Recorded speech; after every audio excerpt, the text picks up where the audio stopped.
التاريخ عدنا قد رجعنا من جديد بالدماء قد كتبنا صفحة المجد التالي. بسم الله الرحمن الرحيم.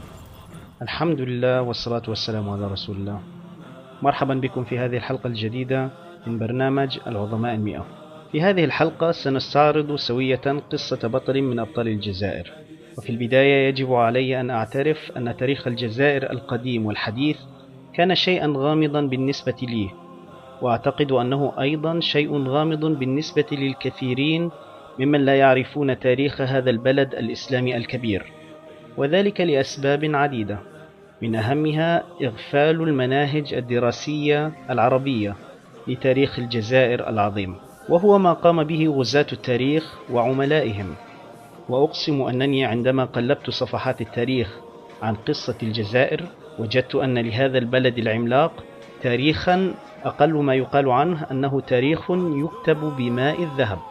وفي هذه الحلقة سنحاول استعراض لمحات من تاريخ الجزائر عبر قصة عظيم من عظماء أمة الإسلام ظهر في أرض الجزائر فغير من مجرى التاريخ. هذا العظيم هو البطل الإسلامي الكبير الأمير عبد القادر الجزائري رحمه الله تعالى، والذي قاوم الغزاة الفرنسيين وأذاقهم الهزائم تلو الهزائم في بلاد الجزائر الحرة، وذلك منذ تقدم فرنسا لاحتلال الجزائر عام 1827. وقبل أن نستعرض قصة هذا البطل العظيم علينا أن نطرح على أنفسنا 3 أسئلة: لماذا فرنسا بالتحديد؟ ولماذا الجزائر بالتحديد؟ ولماذا سنة 1827 بالتحديد؟ هل كانت مجرد مصادفة؟ أم أن كل شيء كان مدبرا بإحكام من الغزاة؟ ولمعرفة الإجابة عن السؤالين الأخيرين ابقوا معي لنهاية الحلقة لكي تعلموا أن أعداء الأمة يخططون بطريقة خبيثة وقذرة لكل خطوة في طريق حربهم ضد هذه الأمة. أما السؤال الأول، لماذا فرنسا بالتحديد؟ فسنجيبه الآن من خلال استعراضنا لحقائق تاريخية لن تستغرب بعد معرفتها من كون فرنسا هي الدولة التي تقدمت غيرها من الدول الأوروبية لتكون على طليعة الدول الاستخرابية. فرنسا كان لديها ولا زال إحساس بأنها هي المدافع الأول عن المسيحية الكاثوليكية، وسنشاهد عبر حلقات برنامجنا لاحقا إن شاء الله أنها لطالما كانت تمد الجيوش القشتالية في الأندلس بالمتطوعين والأسلحة في حربهم ضد دول الأندلس الإسلامية عبر مئات السنين. وحتى في شرق القارة الأوروبية كانت فرنسا دائما تدفع بالجنود الفرنسيين في حروب الخلافة العثمانية الإسلامية، وذلك لمساندة الدول المسيحية في شرق القارة، حتى ولو كانت فرنسا مع عداء مذهبي مع تلك الدول التي كانت تتبع الكنيسة الأرثوذكسية. لذلك فلن تستغرب أن الدعوة للحروب الصليبية مثلا لم تخرج من روما وإنما من فرنسا، وبالتحديد في مدينة كليرمون الفرنسية سنة 1095 عندما نادى منها البابا أوربان الثاني لقتال المسلمين. هل فهمت الآن سر عداء فرنسا لكل ما هو إسلامي؟ هل فهمت سر حساسية فرنسا من الحجاب؟ هل أدركت السبب وراء كون فرنسا أكبر معارض لانضمام تركيا للاتحاد الأوروبي؟ إن دراستنا للتاريخ لا تنبع من كون دراسة التاريخ مجرد قصص نتسلى بها، وإنما ندرس التاريخ لكي نفهم الحاضر ولنستفيد منه في بناء المستقبل، وهذا ما نرمي إليه من خلال طرحنا لحلقات هذا البرنامج. نريد أن ندرس التاريخ لكي نبني من خلاله مستقبل أمتنا المجيد الذي حتما وبدون أدنى شك سيعود مشرقا من جديد. واحتلال فرنسا للجزائر لم يكن كما كان يعتقد بعض المساكين من أجل نشر الحضارة في الجزائر، فقد كانت الجزائر أكثر تحضرا ورقيا من فرنسا، بل إن فرنسا كانت عاجزة عن سداد ديونها الكبيرة لدى الجزائر وقتها، حيث كانت الجزائر تقرض فرنسا قبل غزو فرنسا لها. وكانت الحضارة العلمية والتقدم المدني في الجزائر يفوق بكثير التخلف الحضاري الذي كان سائدا في فرنسا. ويكفيك أن تعلم أن صناعة العطور الفرنسية جاءت بعد انتشار الروائح القذرة في شوارع باريس، الأمر الذي دفع الفرنسيين لصناعة العطور للتخفيف من وطأة تلك الروائح الكريهة، بينما كانت شوارع الجزائر العاصمة مثالا حيا للتقدم الإسلامي. ويكفيك أن تقرأ ما كتبه الرحالة الألماني فيلهلم شيمبرا حين زار الجزائر في شهر ديسمبر من عام 1831، حيث قال: لقد بحثت قصدا عن عربي واحد في الجزائر يجهل القراءة والكتابة، غير أني لم أعثر عليه، في حين أني وجدت ذلك في بلدان جنوب أوروبا، فقلما يصادف المرء هناك من يستطيع القراءة من بين أفراد تلك الشعوب الأوروبية. وحتى بعد الثورة الفرنسية فإن فرنسا لم تتحول للعلمانية كما يظن الكثيرون، بل كانت نصرانية كاثوليكية وصليبية، ولعل ما جاء على لسان الفرنسيين أنفسهم ما يؤكد هذا القول.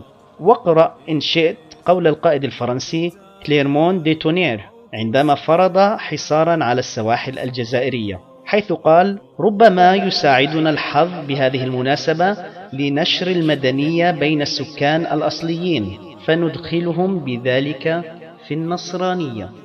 وأيضا الوصف الذي قدمه قائد الحملة الفرنسية دوبيرمون، حيث قال: مولاي، لقد فتحت بهذا الغزو بابا للمسيحية على شاطئ أفريقيا، ولك أن تعلم أنه من أصل 112 مسجدا في العاصمة الجزائر لوحدها قبل الغزو الفرنسي لم يبق الفرنسيون إلا على 5 مساجد فقط، والباقي قاموا بهدمه أو تحويله إلى مخازن أو اسطبلات، ثم منعوا الحج تماما. وقام الجنود الفرنسيون بالنهب والسلب في بيوت المسلمين الجزائريين، حتى إن بعض من الفرنسيين كانوا يأتون بأقراط النساء بأذانهن بعد أن يقطعوها بالسكين. هذه المآسي نذكرها لنبين للمنبهرين بالإتيكيت الفرنسي أن الفرنسيين ما زالوا يرفضون الاعتذار للجزائر عن جرائمهم التي ارتكبوها في حق المسلمين في الجزائر. بل إن البرلمان الفرنسي في عام 2005 سن قانونا يمجد في تاريخه في الجزائر واعتبره فعلا حضاريا. فإن كان ما فعله الفرنسي في الجزائر حضارة، فسحقا إذن لحضارتهم. ومن بين ركام جرائم الفرنسيين في الجزائر خرج عظيمنا العملاق الأمير عبد القادر الجزائري ليقود حركة الجهاد الإسلامي ضد الغزاة الفرنسيين الصليبيين، وكان وقتها في بداية العشرينات من عمره، فوحد صفوف القبائل تحت إمرته وشرع بالنضال لطرد الغزاة، فأذاق الفرنسيين الويلات وكبدهم الخسائر الفادحة، الأمر الذي دفع فرنسا إلى إرسال جيش لتدمير الأمير وجنوده. وفي عام 1835 التقى الجيش الفرنسي مدعما بأحدث الأسلحة العسكرية آنذاك والمزود بمؤونة وذخيرة ومدافع بقيادة وزير الحرب الفرنسي تريزيل، ليقابل الجيش الجزائري بقيادة البطل عبد القادر الجزائري في معركة المقطع.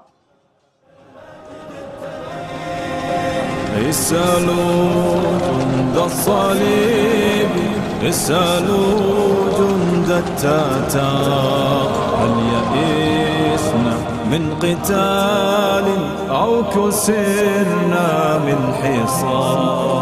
واذكروا فتحا لمكة بعد صابر وانتظار. فانتصر مجاهدو الجزائر بقيادة الأمير عبد القادر الجزائري على الغزاة الفرنسيين في معركة المقطع الخالدة، وقتل مئات الغزاة الفرنسيين الصليبيين بأيدي أبطال الجزائر.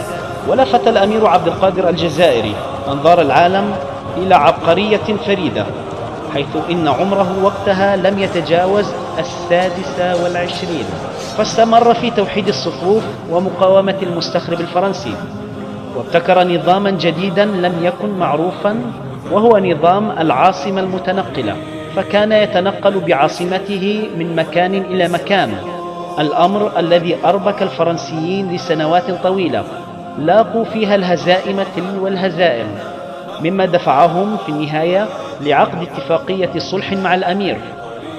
ولكن كعادتهم سرعان ما نقضوها، فقام الجنرال بيجو باتباع سياسة الأرض المحروقة وارتكاب أبشع صور الجرائم. قال للجزائريين: سوف أقوم بحرق قراكم، وسوف أقوم باقتلاع أشجار الفاكهة لديكم. وحقنا لدماء الجزائريين الذين حرقت قراهم وحرقت جثثهم أحياء، استسلم الأمير المجاهد عبد القادر الجزائري لكي يوقف الفرنسيون جرائمهم ضد الأطفال والنساء، فقام الفرنسيون بإرساله إلى سجن في فرنسا، ثم أطلقوا سراحه بعد سنوات من الأسر شريطة ألا يعود للجزائر، فسافر لعاصمة الخلافة الإسلامية اسطنبول، حيث استقبله الخليفة الإسلامي وأكرم نزله، فطلب منه الأمير أن يعيش في دمشق، فعاش الأمير في دمشق إلى أن توفي رحمه الله في عام 1300 هجرية، الموافق لعام 1883 رحمه الله تعالى رحمة واسعة. العجيب والجميل في قصة الأمير عبد القادر الجزائري أنه عندما كان يقيم في دمشق حصلت فتنة بين الدروز والنصارى، فقام الأمير بحماية آلاف النصارى الذين احتموا به، غير آبهم بما فعله النصارى بالمسلمين في بلاد الجزائر، ضاربا بذلك أروع صور السمو الإنساني الإسلامي لدعاة الحضارة من الصليبيين الفرنسيين. أما الآن فقد جاء وقت الإجابة عن السؤالين اللذين طرحناهما في بداية الحلقة: لماذا الجزائر بالتحديد؟ ولماذا عام 1827 بالتحديد؟ أما لماذا عام 1827 ففي هذا العام تم تدمير أسطول الخلافة الإسلامية في معركة نفرين، فعلم الغزاة الصليبيون أنه ليست هناك قوة بحرية تحمي شواطئ الجزائر، فلم ينتظروا طويلا، فقام الأوغاد بغزو الجزائر في نفس السنة. أما لماذا الجزائر؟ فقد أراد الغزاة الصليبيون الانتقام من الجزائر بالذات، حيث كانت الجزائر قاعدة الخلافة الإسلامية في جهادها البحري، ومركزا للأسطول الإسلامي العملاق التابع لقوات الخلافة الإسلامية العثمانية، وكان يطلق على الجزائر وقتها دار الإسلام والجهاد. الجزائر إذن كانت معنية بالتحديد، حيث كانت مركزا لأعظم قوة بحرية على وجه الأرض، ويكفيك أن تدرك مدى القوة التي وصلت إليها الجزائر تحت ظل الخلافة الإسلامية العثمانية، أن تعلم أن جورج واشنطن أول رئيس للولايات المتحدة الأمريكية دفع الجزية لأسطول الخلافة الإسلامية العثمانية المتمركز في الجزائر. فما قصة هذا الأسطول الإسلامي الذي كان أعظم قوة على وجه الأرض؟ وكيف كانت ممالك أوروبا تتسابق لدفع الجزية لهذا الأسطول؟ وما قصة معركة بروزا الخالدة، أكبر معركة بحرية في تاريخ الإسلام بأسره؟ وما قصة العملية المستحيلة التي قام بها قائد الأسطول الإسلامي لإنقاذ مسلمي الأندلس من مراكز التعذيب الأسبانية؟ تابعوا معي الحلقة القادمة لنتابع سوية قصة أخوين عظيمين غيرا مجرى التاريخ بأسره. كونوا في الموعد. السلام عليكم ورحمة الله وبركاته.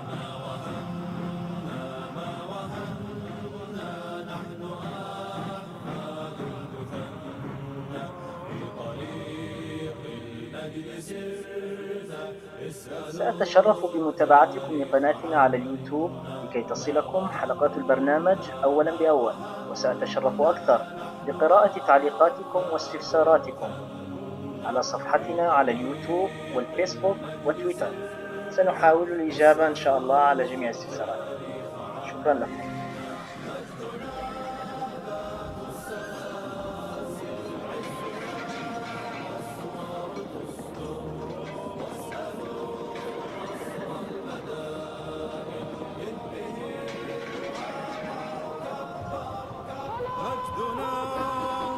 عزة السلاسل عزنا أسوار تستر، واسألوا قصر المدائن إذ به